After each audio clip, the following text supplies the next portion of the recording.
Hello dear students, welcome to the channel and welcome to this playlist in which we are going to discuss about 8051 microcontroller.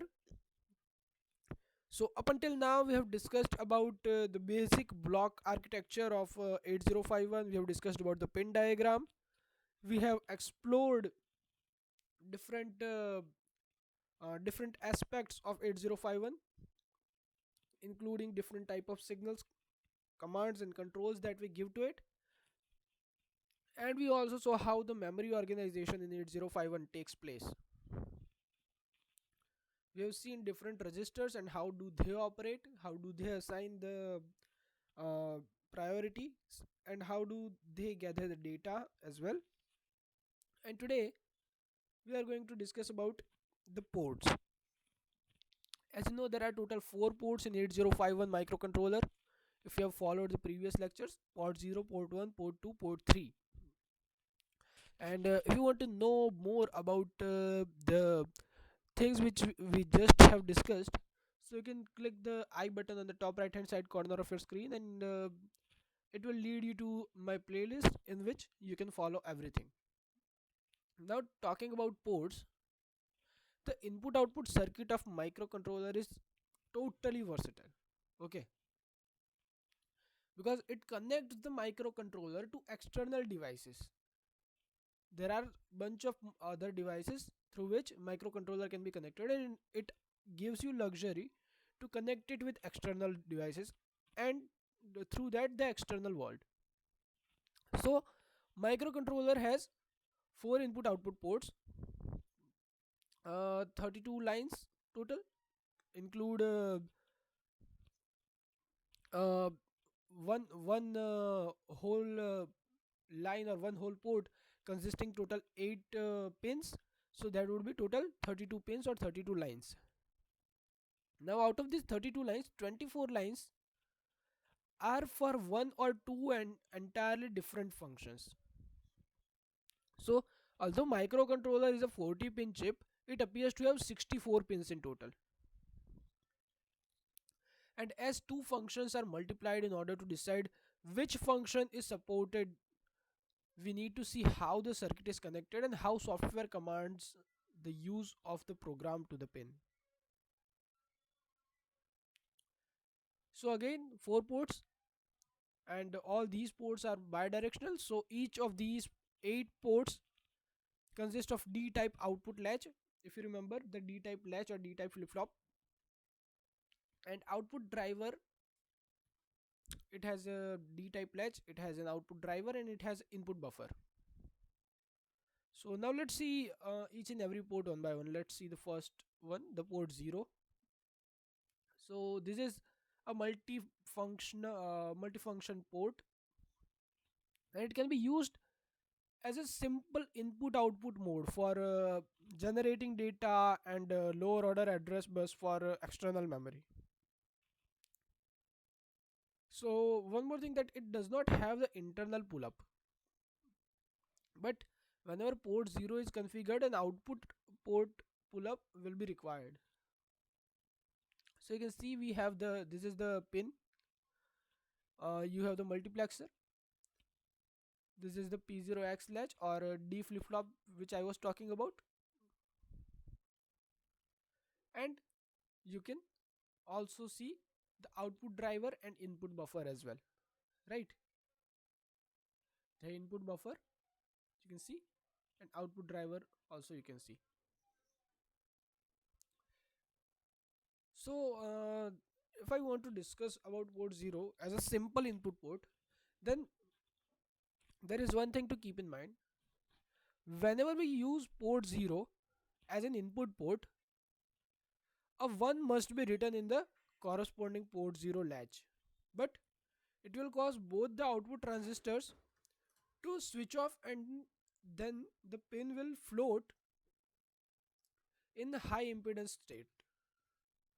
So you always have to make sure that your D latch generates number 1, and because of that it's called true bidirectional. because when configured as a input port, it floats when configured as input port. And the microcontroller will provide two facilities, which two? First, the real logic level on the physical pin by asserting the read pin signal, and second, read the contents of internal latch by asserting the read latch signal, right? So read pin signal and read latch signal. And as a simple output port, when you think about it, then when port 0 is configured as an output port, then latch pin that are programmed to 0, right? In input we program latch pin to be 1, in output we program it to be 0. And what will it do? So it will cause the lower FET to turn on, and then pin is grounded. See, okay. So if 1 is written to the latch, uh, the FET will turn off and the pin is pulled high by external pull-up resistor, and that is why I was telling you about it. Then one more thing, you can see the multiplexer here. So pin 0 can also be used as a multiplexer, which means the address and data bus. It can be used to store the address and data bus for external memory. So for that, let's see, when microcontroller access the external program memory of whenever we access the external program memory through microcontroller or the data memory through microcontroller, the address for the memory will be generated by port 2 or port 0, or port 0 and port 2 both. So port 0 generates the lower order address, which means A7 to A0 or A0 to A7, whereas port 2 will generate the higher order address, which means A8 to A15. Now when port 0 is used as an address bus to external memory, the internal control signal switch the address lines to gate of FETs. Now if a logic 1 is written onto the address bit, then upper FET will turn on and the lower FET will turn off, providing the logic high at the pin. Now if the logic 0 is written onto the address bit, then the upper FET will turn off and the lower FET will turn on, which will provide the logic low at the pin. So once the 8-bit address has been formed and latched by the address latch enable or ALE pulse into the external circuit, the bus will turn around to data bus, and port 0 can now read the data from external memory as well, right? So for reading the data, it must be configured to an input port. Okay, this is something you always have to remember. And as you can see, this is the bus. See, whenever ALE is enabled, we have address. After it gets disabled in T2 state, we will have data. Then let's see port 1. So port 1 is also again simple input output port of microcontroller, and it does not have the multifunction. So here the output latch is connected directly to the gate, as you can see, and hence hence the output latch is connected to uh, the gate of my lower FET, and it will consist of a circuit labeled by internal pull-up, right? The circuit which is labeled internal pull-up. So this is internal pull-up circuit, as you can see. And when you see it as a simple input port, then we use port 1 as a simple input port. Whenever we do that, 1 must be written to the corresponding port 1 latch bit, which will cause the lower FET to turn off and the pin and input to buffer. So it will cause the lower FET to turn off and the pin and input to the pin buffer are pulled to logic high by the internal pull-up load. Now port 1 is called quasi bidirectional port as its output is pulled high with the pull-up resistor, right? because the output is pulled up high with the pull up resistor. So it's called quasi bidirectional because the waveform it will generate will be the rectangular, right? Then coming back to port 1 as a simple output port. So when port 1 is used as an output port, the latch pins that are programmed to 0 will cause the lower FET to turn on, and the internal pull up to the turn off and input to the circuit is logic 0. So if 1 is written onto the latch, if 1 is written onto the latch pin, then it will drive the input of external circuit high through the pull up. So the lower FET will turn off. So the internal FET pull up is used to help the port 1 to speed up when it is used as the output port. And FET pull up has another FET that is parallel with a lower FET, right, as you can see. So this FET is turned on for 2 clock periods when the transition on the pin is low to high, and this arrangement will provide the impedance path to positive supply voltage. Then we have the port 2. So port 2 of the microcontroller is a multifunctional port, and it can be used as a simple input output port or for generating the upper order address bus for external memory A8 to A15. And port 2 circuit contains D type latch multiplexer, 2 unidirectional buffer, and FET output stage with pull up. Let me show you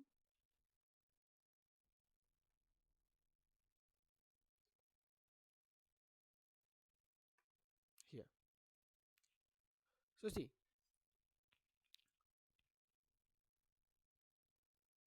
it contains D type latch visible, multiplexer visible, 2 unidirectional buffer visible, and FET output stage with a pull up, right?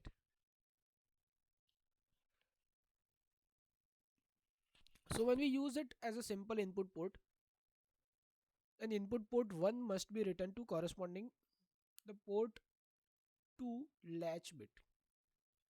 So it will cause the FET to turn off, and the pin and the input to pin buffer are pulled to logic high by the internal pull up load. So port 2 is called quasi bidirectional port as its output is pulled high with the pull up resistor, and when we use it as a simple output, the latch pin are programmed to 0, and it will cause the lower FET to turn on, and the internal pull up to turn off, and the internal input to the circuit logic will be 0.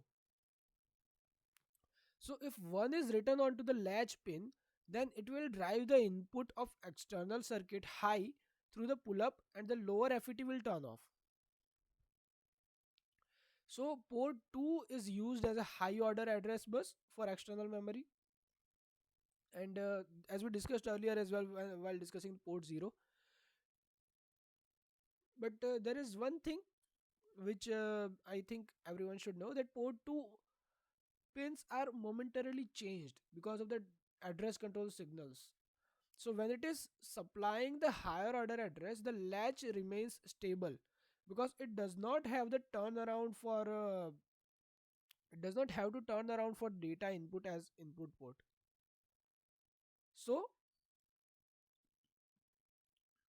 it will uh, it will changed momentarily. Then we have the pin 3. Again, it is a multifunctional port, and it can be used as a simple input output port as well. Port 3 pins have special qualifications or special functions. Let's see what functions does it serve. As you can see, total 8 pins. First pin symbol, there are different symbols have been assigned to the pins of the port 3 because that is why this pin is considered different from any other pin, right? As you can see, the symbol is RXD, and SFR is SBUF. What significance does it hold? So it is receive data pin for serial port UART mode. Then 3.1 is the TXD, and as you can figure out, it's a transmit data pin. If RXD is a receive data pin, then TXD is the transmit data pin for the serial port UART. Okay, and the clock output is in the shift register mode only. Then you have the popular interrupts TCON 1 and TCON 3 for pin number 3.2 and 3.3. So it is external interrupt. TCON 1 is external interrupt. TCON 3 is also external interrupt. Both of them are low level or falling edge triggered. Then we have a 3.4 T0 and 3.4 T0, 3.5 T1. Both are external timers with counter 0 input pin and counter 1 input pin. Then we have 3.6 and 3.7 with read and write.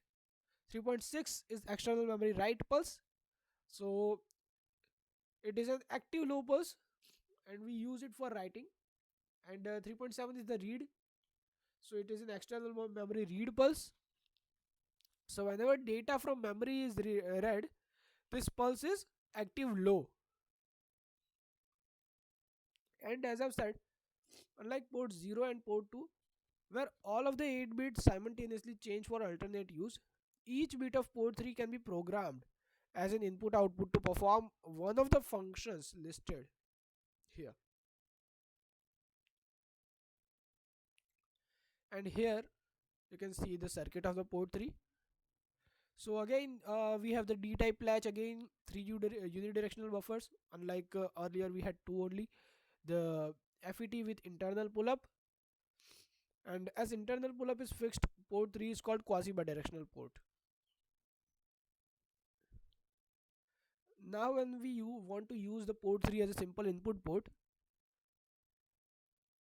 one must be written to the corresponding port 3 latch bit, which will again cause the FET to turn off, and the pin and the input pin buffer are pulled to logic high by internal pull-up load.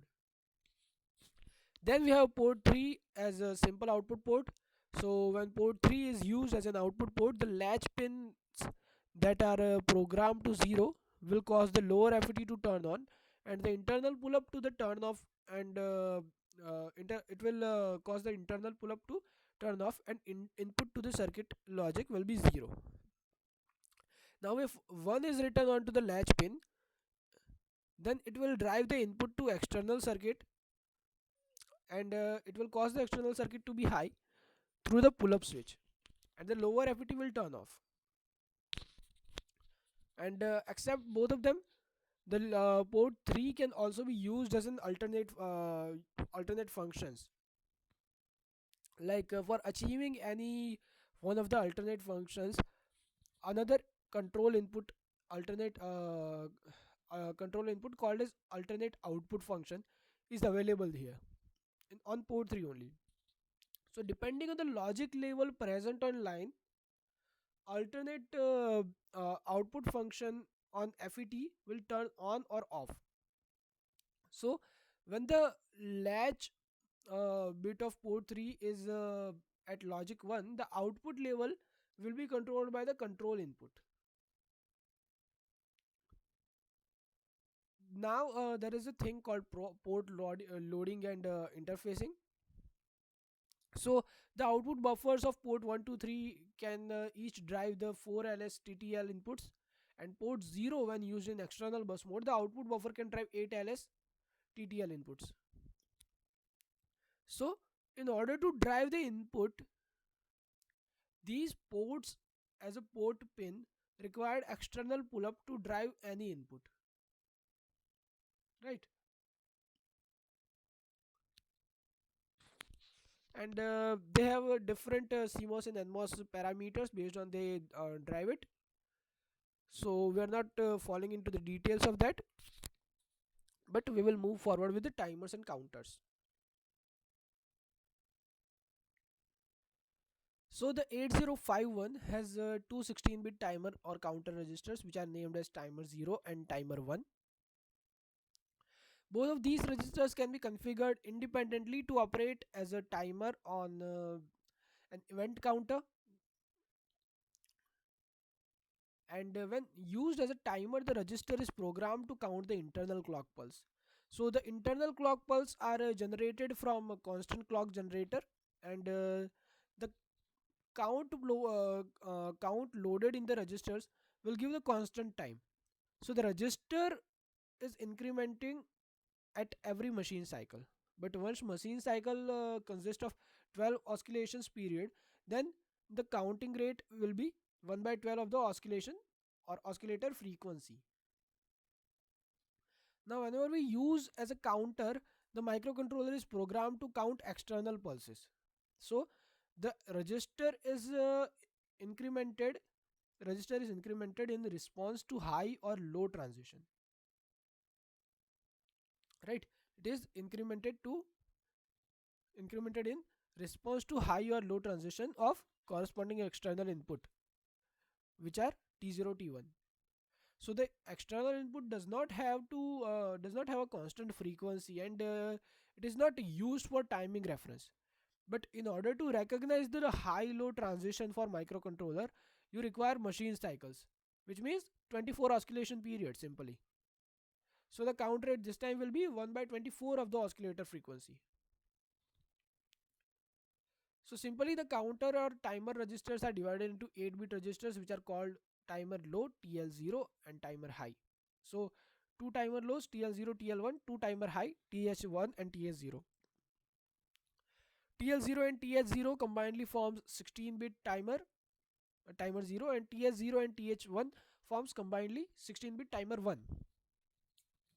So the counter action is controlled by the bits in the timer mode control register T mode, and the timer counter control register mode TCON at some instruction. So gate, we have a CT which will goes from 0 to 1. CT which means counter and timer. So mode this bits are going to select different modes of operation for the timer that we have given here. See, we have gate, which is gating control. When set timer or counter X is enabled only when interrupt X pin is high and TRX control pin is set. So when cleared, the timer X enables whatever TRX control bit is set. And then we have the counter selection on CT. So timer or counter selection is cleared from timer operation input from internal system clock, which is set to counter operation, right? It will accept the input from TX input pin. Now we have M1 and M0. So M1 and M0 are simply 0 and 1 values. So when both of them are 0, then 8-bit timer counter THX will with TLX will be as 5-bit prescalers. When M0 M1, then 16-bit timer counter THX and TLX are cascaded, so there will be no prescaler.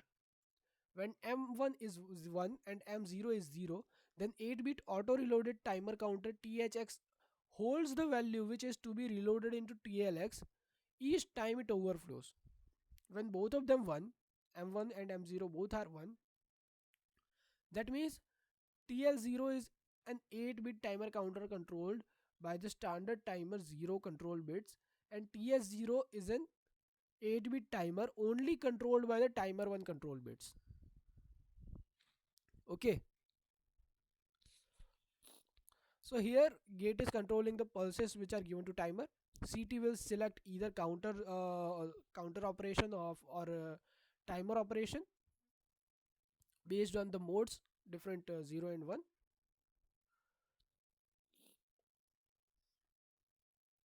Except that we have TF1, TR1, TF0, TR0, which are used for different positions: TCON 3, TCON 2, TCON 1 and TCON 0.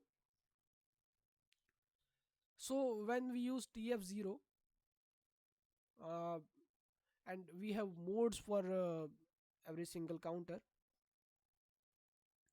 So when we use the TF1, the timer 1 overflow flag will be set by the hardware on the timer counter overflow, and it will be cleared by the hardware when process vector is to interrupt routine. So what is the name and significance of IE1? Right, we have a TCON 7 as a TF1, and we have a TCON 3 as IE1. So IE1, what it will do, so interrupt one edge flags will set by the hardware when the external input edge is detected clearly when input is proceeded. So just like that, we have different symbols or buttons or positions, and based on that it will provide us different outputs. So let's see that in detail in the timer modes of operation, but in upcoming lecture, because this lecture has already been dragged too long. We already have covered 26 minutes, so we won't be able to complete it in 40 or 50 minutes. So we will discuss this topic in a different video, so it will be easier if we divide it in two different parts. So we'll keep today's class till here only. If you have any doubts, queries or questions related to today's class or any other class, please feel free to mention them in the comment section below, so that I can understand if you have understood or not, and I can answer them as soon as possible, as many as them possible, as quick as possible. Also, if you have any subject requests or any topic request for me, that if you want me to make a video on certain topic, please suggest that in the comment section as well, so I will make videos on that too. And if you have any feedback related to channel or the videos or playlists, every feedback is important to us, and every feedback is welcomed, whether it is good or bad. Feedback is a feedback. So please take your time and provide us the feedback, which would make me realize what potential does my channel holds, and if we are moving in the correct direction or not. So we will keep it till here. We will see the different modes of the timer counter registers in the upcoming class. So till then, thank you very much for listening, and goodbye for now.